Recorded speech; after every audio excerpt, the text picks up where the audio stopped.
Lord, just open mine eyes that I may see. Lead me, oh Lord, won't you lead me?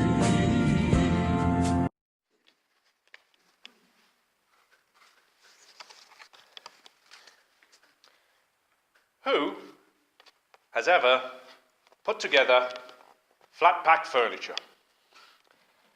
Have you, Sue? Well, Start at the back. is that the... Instruction. It looks what it should be. You're already beating me to the jump. Flat-pack furniture. Yes, it's one of those things which brings families together or tears them apart. I happened to drop in on a friend of mine who you know, Big Lee. You've met Big Lee. I dropped in on him a couple of months ago now, and for some unknown reason, his other half, Rosalinda, had requested a cupboard of sorts. Well, I didn't know it was a cupboard when I got there, and I couldn't tell it was a cupboard when I left, to be honest. But we got there, and come on in, Lee, you're just in time. So I sat down and watched with great amusement as they endeavoured to put this thing together.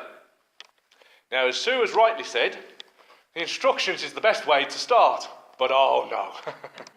Best laid plans with most families. There's always one in the household, and it's generally the man, to be fair, who says, I know what I'm doing, leave this to me. Love. And so I watched with great amusement as they took these pieces apart, and then they knocked in the little wooden chips. These went in, the little things. Well, you can tell my DIY expertise. I had another cup of coffee and watched it again. Then they put these screws in, and it was coming together. You could see it. But they still hadn't looked at the instructions. And then they suddenly dawned on them. And then Rosalinda's daughter, she came into the mix, and she got involved. She's only 19, so thought with a bit of intelligence there. And they put this screw in, you see, and then they realised it was on the wrong side or something, and they needed to get this out. But it was in. It was in, and it was jammed. So Rosalinda's getting a little uppity at this point. I had another cup of coffee at that point. And still hadn't looked at the instructions. No. And Big Lee said, I know what I'll do, leave this to me. I'll get my drill. And he just drilled this hole straight into this. He said, that'll do it, love, it'll be okay. Knocked a little wooden chip in there. So it stood like that. It was quite okay if you lived on a hill, but you know. And they didn't look at the instructions. They endeavoured to put this thing together without guidance. They endeavoured to put it without instruction or without some sort of idea about what they were doing. They did it without any type of wisdom. And if you haven't guessed already, my friends, this evening's service is covering wisdom. And we were certainly lacking it that day. But I got through enough coffees and I came away quite happy, so that's okay. If I was wise, never do a flat pack, that's all I knew. But we heard in our first reading this evening, read for us by Ian, from the 1 Kings chapter 3, verse 4 to 10, of King Solomon. Now we attribute him straight away to wisdom. And this is what we heard. This is the chapters themselves, the verse itself, where the story is compiled and put forward to us. Let's go to King Solomon as he was at this point. He's just really sustained and put himself in place as the king. He's had some difficulties before that. His brothers have tried to step in before him. But by use of his armies and his military, he's put away all those who have set against him. And the first thing that we hear once he is sorted and settled as the king is that, in a dream, for those of us in attendance this morning, we know we spoke of sleep, and God indeed speaks to us in a dream at times. And he indeed spoke to Solomon. We're told at verse 5, God appeared in a dream and said to King Solomon, ask whatever you want of me to give you. Ask whatever you want me to give you. Now, my friends, I ask you, if you are asked, ask me anything and I'll give it to you. Now, let's be honest, what would you ask for? Maybe a new car, maybe a new home, maybe the lottery winnings. We've got to be honest, if we were asked anything right now, what would we ask for? But what we have to remember is when Solomon is asked, which is often forgotten, I think, is the age of Solomon. Solomon, when he was born, he was halfway through his father's reign, so we know he's 20 years into his father's reign. So at this point, Solomon is potentially 20 years of age. So then, of course, the request becomes a little bit more, doesn't it? He's only a 20-year-old man. And indeed, he says, doesn't he? I am only a child, he says to God. He acknowledges this. A 20-year-old man being asked, what would you like? And I will give it to you. It takes on a bit of added incentive now, doesn't it? To be asked today, but when we were asked in our youth what we would have wanted. My nephew is 15 years old, Chad. You've met him, the trumpet player. He's 15, but he's that tall now, and he calls me little man, which is not very kind, but it doesn't matter. And he's 15 years of age. And he's reaching that time now of life when he thinks he knows the lot. He thinks he knows everything. I'm going to quote him now. I told him I was going to quote him. He said, that's okay, you can quote me. That's okay. I was speaking to him the other day about some matter, and he said, I don't need your advice. I said, oh, really? Oh, really? 15 years. I don't need your advice, you know. But I suppose when we think back, when we were 15, 16 years of age, did we think we knew everything? Did we say maybe to our parents, I know what I'm doing. I know I did. At 16, I thought I knew everything. I thought there was nobody could tell me a thing. I had hair then, it was no problem, I was fine. And now Chad is the same. I don't need your advice, he says. He's 15. He's just 5 years younger than Solomon. That's all, just 5 years younger than Solomon. And he already believes he knows it all. And that is what makes Solomon's request even more amazing, isn't it? Here is a young man who has power. He has wealth. He has men and women running around him, for he is the king. But what does Solomon ask for? We know what he asks for.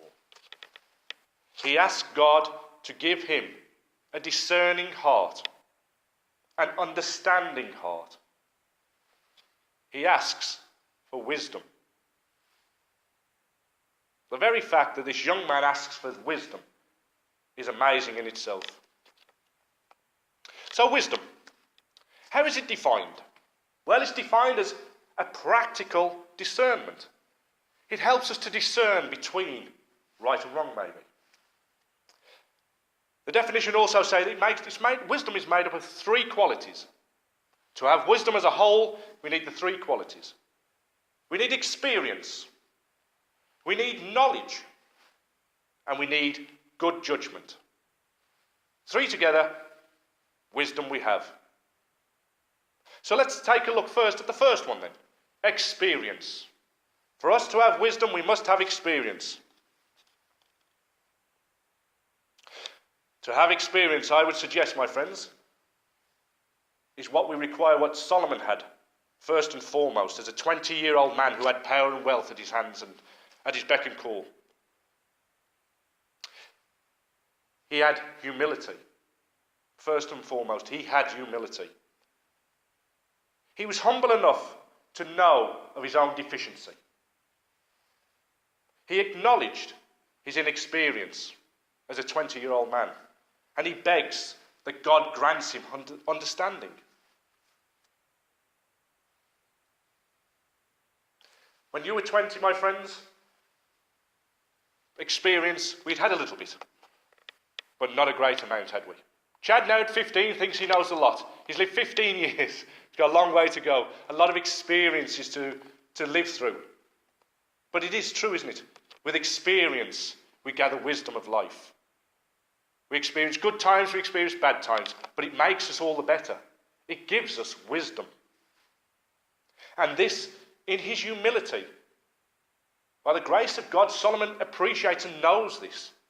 He appreciates that his father had lived his life by the word of God. But a 20-year-old man, he hadn't enough at this point. Experience was what he required, and he begged for it. But he wasn't only seeking wisdom for himself.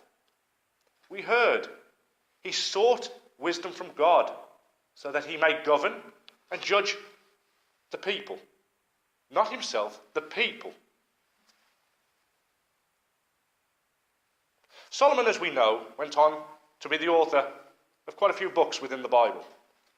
And I suppose the one particularly that stands to mind in regards to his wisdom is the book of Proverbs, where there are 3,000 words or so on words of wisdom, words of advice, words of guidance offered by this wise King Solomon. He wishes to share his wisdom with others. He wishes to share his understanding. Chapter 2, verse 6 of Proverbs. Here is where we move to knowledge. Solomon appreciates he has no experience, but where do we get knowledge for wisdom? And he tells us at chapter 2, verse 6 of Proverbs. The Lord gives wisdom. From his mouth comes knowledge and understanding. Here is where we gain our knowledge. It is from God. It's from the Word of God. It's from the good book that is here as our instruction manual. This is where we gain our knowledge. As a tutor, each week I will see my students. And I will endeavour, I say endeavour because they generally know more than me, I'll endeavour to impart some knowledge to them on the law by means of books, by means of experience from the past, of cases gone by. It is the knowledge that we bring together. God's revelation is by means of his law. His knowledge by means of his law, what the prophet said, the written word, and what ministers may stand up here and tell you. This is the knowledge that God offers as part of his wisdom. But Solomon also, whilst entrusting wisdom to those around him and us today, also at chapter 3 of Proverbs, verse 6, says, trust in the Lord with all your heart and lean not on your own understanding. Trust in the Lord with all your heart and lean not on your own understanding. It is necessary for us to place our full trust in God. How many times have we thought we know what we're doing? Big Lee certainly did, but he didn't. Instead of following the instructions that were given him, I know what I'm doing, I'll drill a hole in the back, he thought. He should have followed the instructions. Let us not lean upon ourselves, but rely upon the knowledge given by God for our wisdom. And indeed we see this, and we heard it, should I say, in our reading this evening from the letter of James. James, the brother of Jesus. We're told he writes this letter for all Christians, that all may be inspired by his word. Now, verse 5, as we read, James says, if any of you lacks wisdom. Now, I would suggest that the wisdom that James speaks of at this point is our third aspect. It's good judgment. He's not speaking of the experience at this point. He's not speaking of knowledge, but of the good judgment. If any of us lack good judgment, spiritual wisdom, should we say. It only comes, spiritual wisdom, by our relationship with God.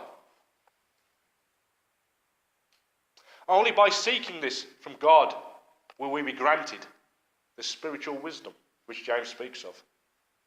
And he says, if any of you lacks wisdom, he should pray to God, who will give it to him, graciously and generously.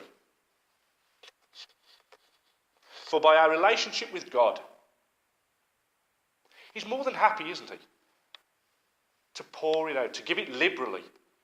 He doesn't wish to hold it for himself. Come and take as much as he wants, he feels. Liberally, he will offer this judgment, this guidance, this practical discernment. What it offers us, my friends, is a better understanding. A better understanding of right and wrong, of making decisions. Do you have a decision this week to make? Have you had a decision last week to make? Well, you've had to decide one way or another.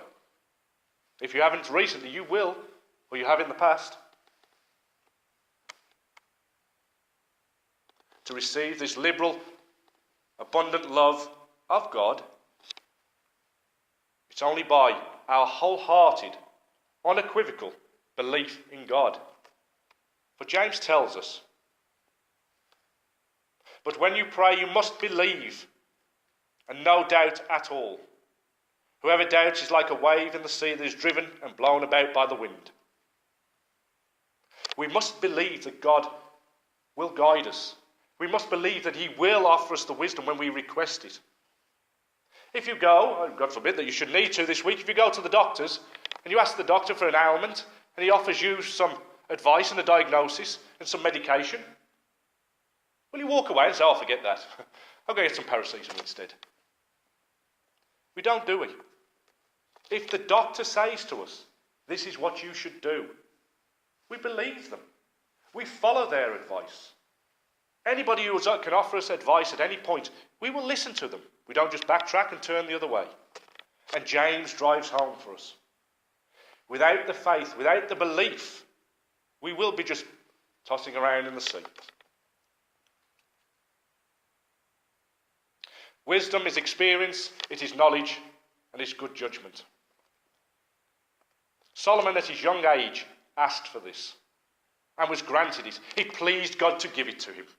My friends, if we ask for wisdom, it will please God every time to give it to us. And he will give us more beyond. He will give us whatever comes as an attribute and a following on from it. So unlike Big Lee, who'll get his drill out and try and go his own way and end up slightly askew in life, well, certainly his cupboard will. I pray that we ask of God of his wisdom, knowing for the sure and the certainty that he will grant it to us. God bless you, and amen.